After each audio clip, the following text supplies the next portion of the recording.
सनातन की शक्ति हमने नाम दिया है इस सेशन को। जी। सनातन हम सभी को जोड़ता है और मुझे लगता है कि हम जितने भी आज के युवा हैं सनातन को समझना चाहते हैं, उसके पहलुओं को समझना चाहते हैं और मेरे ख्याल से कुछ समेटना भी चाहते हैं। जी। तो सबसे पहले मुझे लगता है जितने यहाँ युवा बैठे हैं उनके मन में सनातन बहुत वृहद है, बहुत विशाल है। हम उसे कितना समझें, पूरा पढ़ नहीं सकते। जी। अगर आप थोड़ा सा समझा पाएं कि सनातन है क्या और कैसे जोड़ता है हमारे साथ जो युवा जुड़े हुए हैं। सलोनी जी, मैं इस संबंध में जो हमारे साथ में दर्शक जुड़े हुए हैं, आज आपने विषय थोड़ा सा ऐसा रखा, राष्ट्र सर्वोपरि में सनातन की शक्ति। दोनों चीज़ों को जोड़ करके देखते हैं तो सबसे पहले थोड़ा सा सनातन शब्द को आज डिफाइन क्लियरली करना बहुत ज़रूरी है। अगर मैं कहूँ सनातन क्या है तो सनातन के साथ जुड़े हुए तीन शब्द हैं, एक पुरातन, एक नूतन और एक सनातन। पुरातन बड़ा स्पष्ट है कि जो पुराना है उसको पुरातन बोलेंगे हम। 2 साल, 10 साल, 20 साल, 50 साल, 100 साल, 200, 500, जितना भी हम कहें, 500 साल पुराना है, 1000 साल पुराना है, 5000 साल पुराना है। जी। नूतन को हम डिफाइन करना चाहें तो मतलब नया है, नवीन है, अभी आया है, भाई 2 साल पहले ही आया, 3 महीने पहले आया या अभी आया, इसको नूतन बोलेंगे। पर सनातन ना नूतन है ना पुरातन है। सनातन वो है जो जब से है, जैसा है वैसा ही हमेशा रहेगा, वही उसी का नाम सनातन है। और इसकी ये शक्ति, यानी जो जब से, जैसे उदाहरण लेते हैं, सूर्य है, अब ना पुराना है, आप क्या कहेंगे, सूर्य बहुत पुराना हो गया? नहीं कहेंगे, क्योंकि पुराना होता तो शायद इसकी रोशनी कुछ कम हो जाती, धीमी पड़ जाती, कहेंगे बल्ब, ये बल्ब लगे हैं ये पुराने हो गए हैं, इनको बदलो भाई, नया लगाओ। तो सूर्य जैसे सनातन है, यानी कि उसकी रोशनी आज से 2000, 10,000, 20,000, 50,000 साल जैसे पहले थी, आज भी वैसी ही है और आगे भी वैसी ही रहेगी। यही सनातन है, यानी जो जैसा है वैसा ही हर काल में जो दिखता है वो सनातन है। और यही हमारी शक्ति है। यानी आज से 10, 50, 1000, लाख, 2 लाख साल पहले जो सनातन धर्म था, या धर्म इसलिए जोड़ लिया कि धर्म एक कर्तव्य के नाम है, धर्म किसी एक सेक्ट से रिलेटेड नहीं मैं करूँगा, इसलिए सनातन वो है जो हमेशा से था। और यही सनातन की शक्ति है, इसमें कभी भी न्यूनता आने वाली नहीं, क्योंकि ये पुराना ही नहीं है तो नया क्या होगा। तो इसलिए जो सनातन शब्द का एक स्पष्ट अर्थ मुझे लगता है युवाओं के सामने जाना चाहिए। इसलिए वेद मैं कहूँगा सनातन है। वेद सनातन का अर्थ यह है कि वेद का जो अर्थ आज से 10,000 साल पहले, 50,000 साल पहले जितना रिलेवेंट था, आज भी उतना ही रिलेवेंट है और आगे भी उतना ही रिलेवेंट रहेगा। इसमें कोई परिवर्तन आने वाला नहीं है। 2 + 2 4 होते हैं, ये हमेशा ऐसे ही रहेंगे। हम ऐसे नहीं कहेंगे आधुनिक काल आ गया तो इसको 4.5 कर दो, इसको 5 कर दो, ये वैसा है तो वैसा ही रहेगा। इसलिए सनातन वो ही है जो हमेशा से, ये हमारी शक्ति है। मैं समझता हूँ कि सनातन शब्द को स्पष्ट करना थोड़ा सा ज़रूरी था। अच्छा, आपने ये कहा कि ये जैसा है वैसा ही है। जी। कोई बदलाव इसमें हुआ नहीं। जी। और जो लोग थोड़ा बहुत बदलाव करते हैं उनको हम उससे बिगाड़ आता है।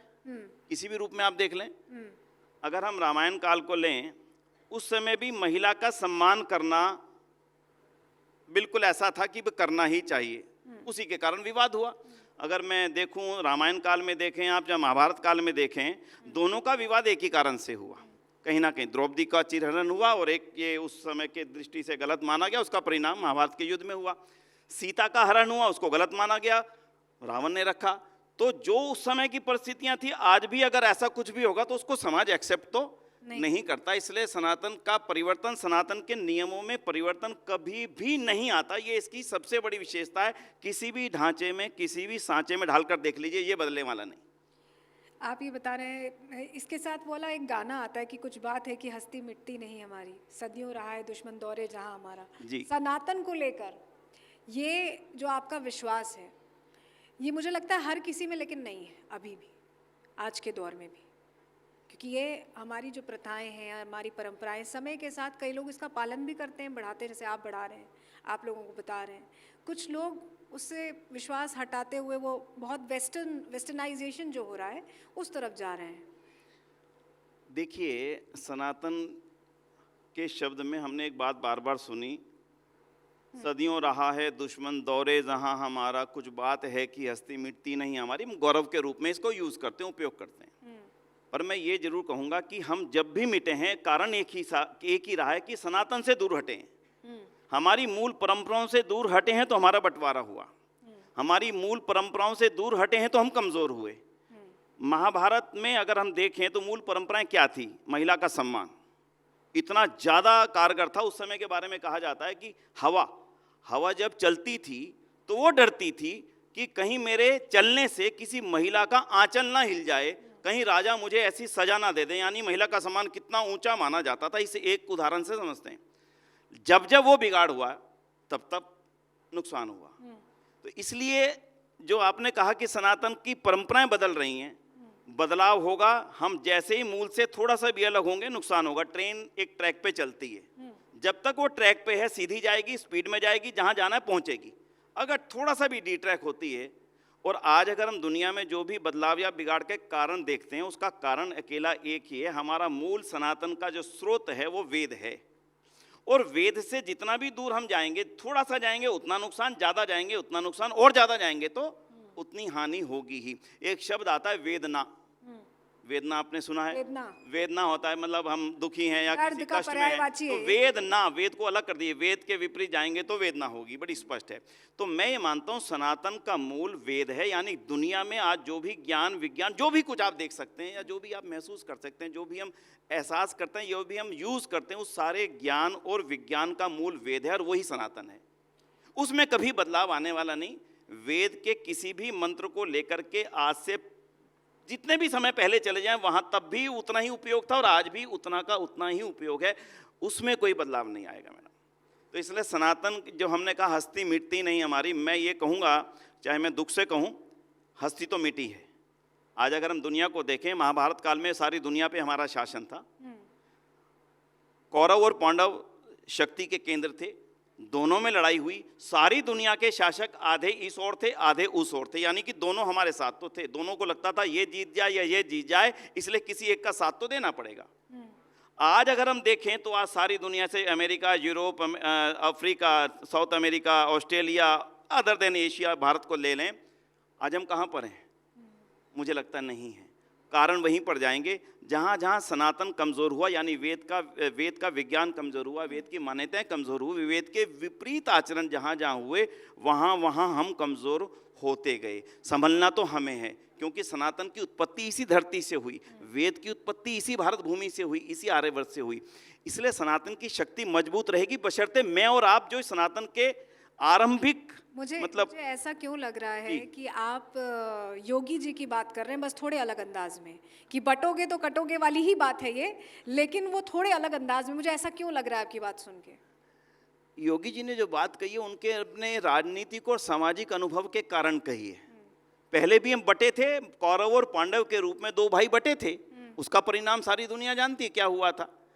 अगर मैं राम के समय में बात कहूँ तो चाहे दिखावे के लिए इसे, लेकिन भरत को अलग दिखाया गया था कि भरत तुम्हारा शासन चाहते हैं। राम के मन में भावना नहीं थी, लेकिन वो भड़काने वालों ने भड़काया।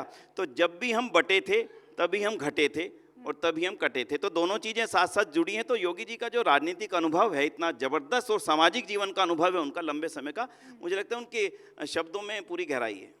अच्छा, एक सवाल आपसे मैं इसलिए भी पूछना चाहूँगी, मेरे ख्याल से बहुत सारे लोग, क्योंकि आप आर्य समाज से जुड़े हुए महामंत्री हैं आप, तो आपसे ये समझना चाहेंगे, आर्य समाज को लेकर एक धारणा है कि पूजा नहीं होती है, या आर्य समाज थोड़ा सनातन से दूर रहता है, उनके अपनी मान्यताएं हैं।